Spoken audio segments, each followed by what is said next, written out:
প্রশ্ন পবিত্র কোরআনের বর্ণনা অনুযায়ী জান্নাত থেকে পৃথিবীতে আসার পর হজরত আদম আলাইহিসসালাম এবং বিবি হাওয়া আলাইহিসসালাম কোন পাহাড়ে একে অপরের দেখা পেয়েছিলেন এবং তাদের তওবা কবুল হয়েছিল?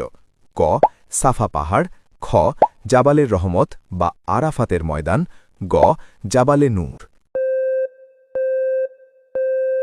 সঠিক উত্তরটি জানার আগে ভিডিওটিতে লাইক দিয়ে দ্বীনি কাজের অংশীদার হন। সঠিক উত্তরটি হবে খ জাবালে রহমত বা আরাফাতের ময়দান।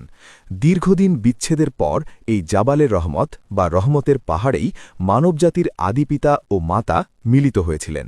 বর্তমানে হজের সময় হাজিরা এই ময়দানে উপস্থিত হয়ে আল্লাহর কাছে কান্নাকাটি করেন, কারণ এখানে দোয়া কবুল হওয়ার সম্ভাবনা অনেক বেশি।